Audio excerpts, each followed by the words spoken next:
Shalom. Today I'll be giving a prophetic counsel concerning Africa and the times ahead. God is not the God of a single race, nation, or continent. From the beginning of time, he has revealed himself as the defender of the weak, the voice of the oppressed, the hope of those who are despised. In many seasons of history, Africa has stood among such peoples. In the early hours of this day, I was stirred in the spirit to revisit the inspired song given by God to his servant, Prophet T.B. Joshua, and to release this prophetic counsel concerning the African continent and the collision of powers and the forthcoming events that lies ahead. Before I go into the prophetic counsel that was given to me, let's take a look at that song and reflect on the message it was trying to pass across to the African continent.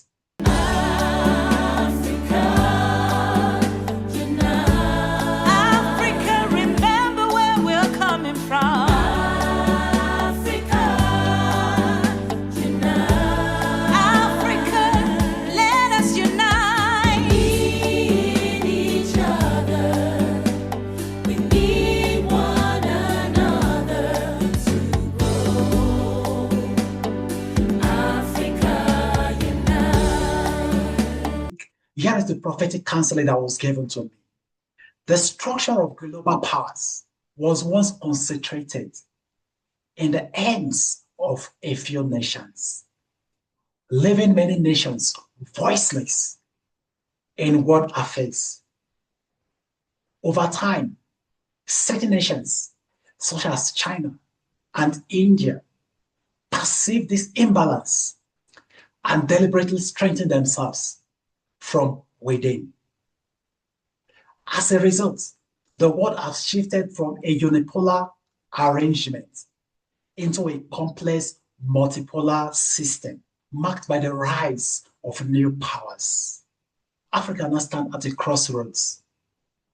We remain excluded from this new structure of power because we have not yet strengthened our hands from within. I was told to call the African continent to awaken, to recognize the times, and to strengthen its ends. Power in the world system is not given. It is established.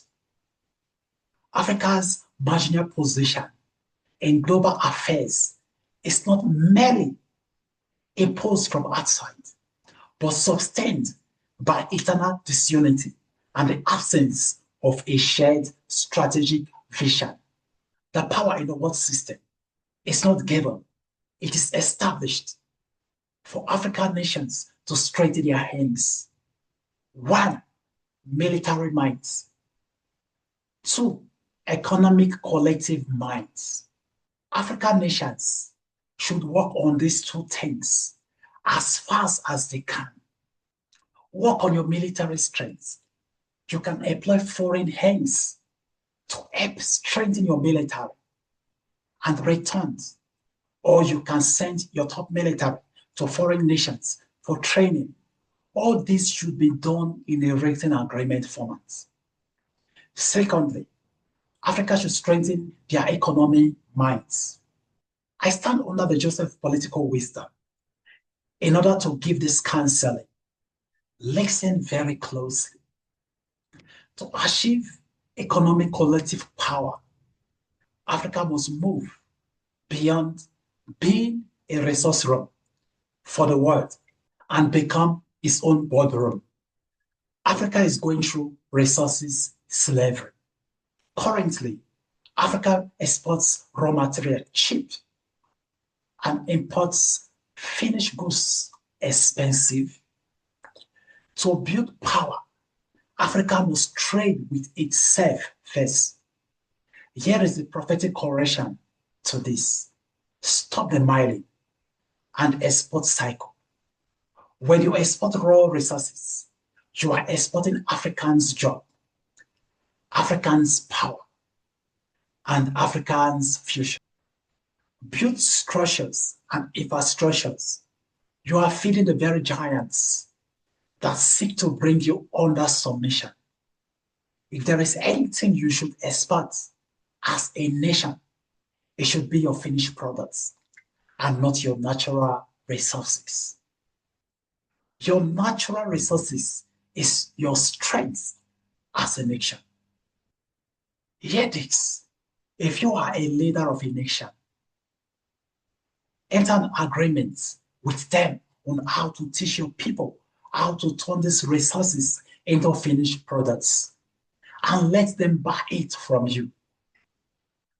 We are carrying those world powers, nations on our head as they are growing bigger, stronger, and mightier. We are becoming smaller, weaker, and more submissive. We shouldn't be. Don't buy resources to fuel foreign nations. Build structures and infrastructure to process these resources into finished products within your own borders. We must stop being the burden bearer for the world and start being the engine of the world. For too long, Africa has been the laborer, carrying the raw gold on its head, while the foreigner sits in the carriage. It is time to drop the body, build the furnace, refine the gold ourselves.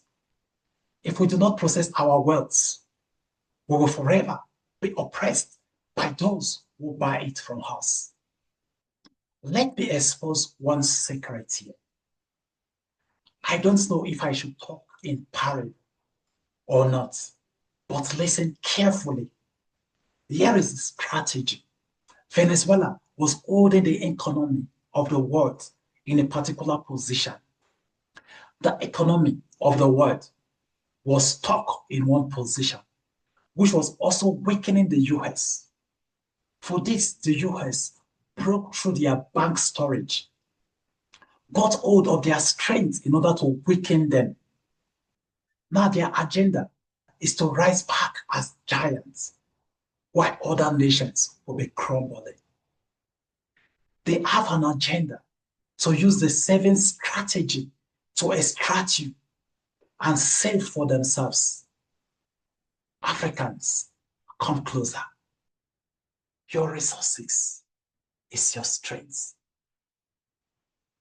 Protect it with your mind. Protect it with all your strength. If you have gold, oil, lithium, or any of such, it is your weapon.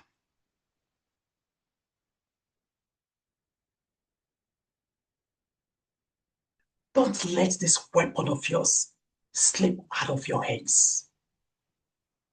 They have been stored, extracting you, and you become empty. You have nothing to fall back to. You have no choice than to submit to them. It is like a big storage tank that needs water. Everyone kept pouring water into this big tank until it became filled. When it was filled, that tank was locked. And those in need of water cannot get access to the tank. The same way, your resources are being stored somewhere. In future, when you cry out to these people, they will either shut the door against you or build you to pay higher to get them. Just like Joseph in Egypt, Africa must store its own grain, resources, and trade within its own borders to keep weight inside the continent. God gave Joseph the wisdom of storing and preparing for the years ahead. which later brought much gain to the Egyptians. So I stand in the office of Joseph to give this counsel to African political leaders. Your resources is your strength. Your resources is your strength. Don't let it go easily. Another way to help the African continent to rise. Africa's economy is currently at the mercy of the US dollar and the euro. To have power, Africa needs a common currency. Take note of this, AU. Instead of relying on foreign reserves, African Rangers, ECOWAS, EAC, SADC should trade in a unified digital or gold-backed currency. This will break the unipolar financial chain where one nation's inflation destroys another's economy. Africa holds the world's largest deposits of minerals needed for the future. Lithium for batteries, combats for tech, and gold. African nations must stop selling mining rights to foreign powers for small fields. Instead, they must mandate that factories be built on African soil. If the world wants our minerals, they must build their industries here. This is one of the wisdom that Venezuela used against them. But their weakness, they were unable to strengthen their military might. If Africa can allow them to have their factories in the African soil, this will strengthen the ends of Africa from within. It moves Africa from a servant position to a leadership position. Secondly, one cannot have a collective power if he cannot move goods. For this, there should be a massive investment in trans-African railways and highways to connect African nations together. This creates the strong bond needed to resist the forthcoming trap of isolation. African nations should have a link between them, be it railway or a highway link. This will help economic growth and business among them. The global powers are using psychology and science as weapons. Africa must stop the brain drain.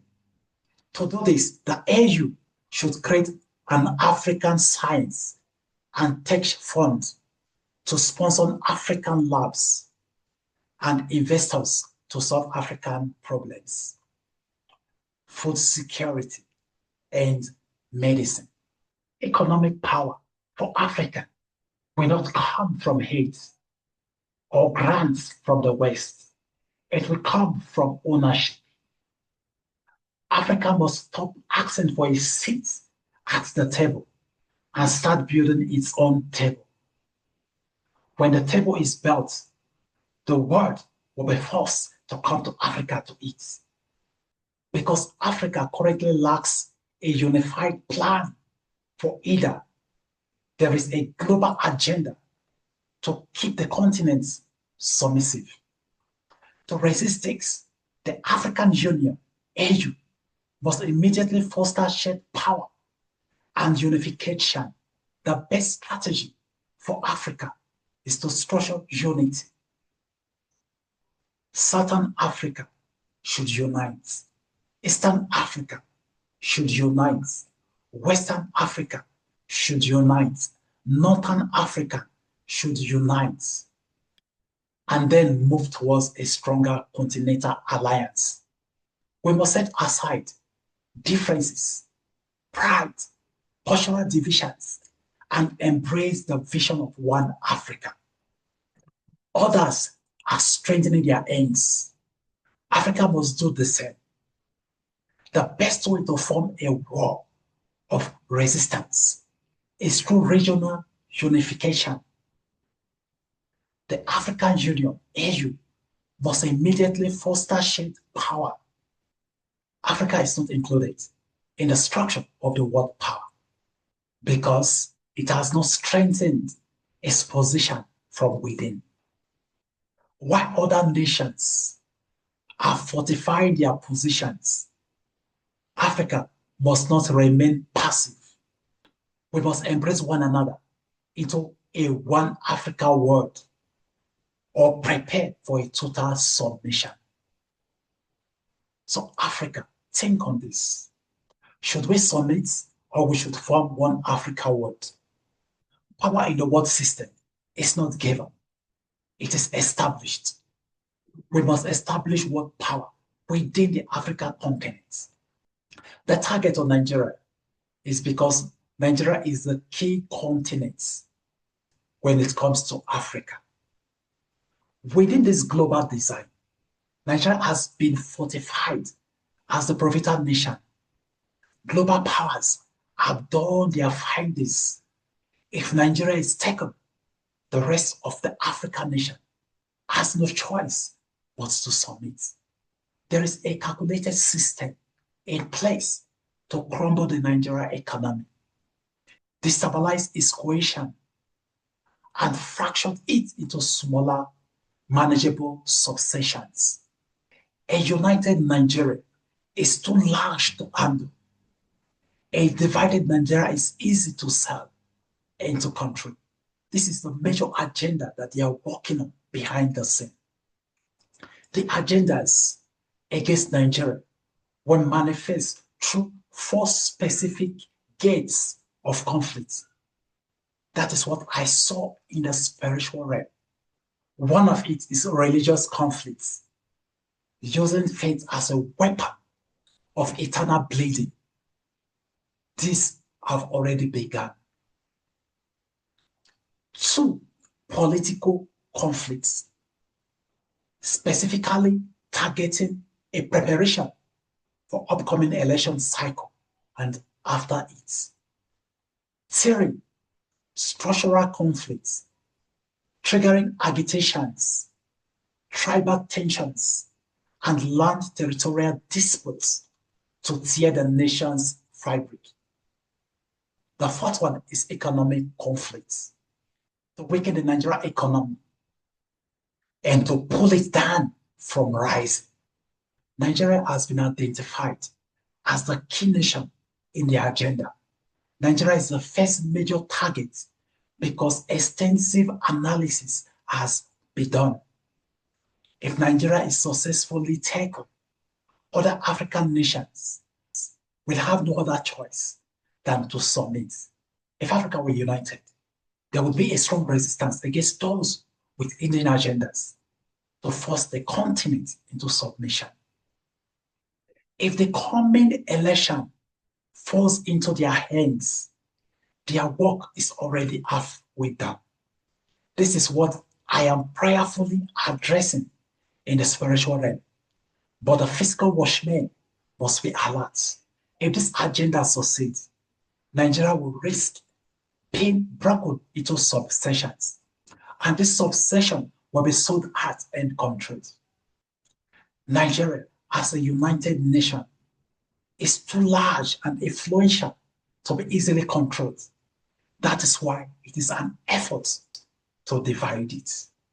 But the mind of God concerning the nation, God does not need a divider. God needs a unifier. And that's why I pointed to the current presidents. Furthermore, concerning global leadership, appearances are not the truth. The President of the United States you saw now is not the man you used to know. It's a body being used by those behind the scene. I will not say more than this. Those with spiritual eyes should look deeper. This will become undeniably clear during his last year in office. Israel is a chosen nation, but the hearts of the leaders are not aligned with God. They are included among the hidden shadows. Here is my prophetic directives for Nigeria. To Nigerians, pray for your safety and watch your borders. Violence is being positioned as a tool of disruption by desperate men who do not value human life. Those behind it are desperate and will stop at nothing, even if it will cost innocent lives. This matter required any spiritual engagement. We must stand against the affirmation of the giants. I mean those who want to crumble the Nigerian economy and make them to be submissive to them. To Africa, arise with wisdom. Strengthen your hands now through unity, or prepare to fall into the forthcoming trap. The hour demands discernment. The hour demands strength from within. Therefore, Africa, let's strengthen our hands from within. Shalom.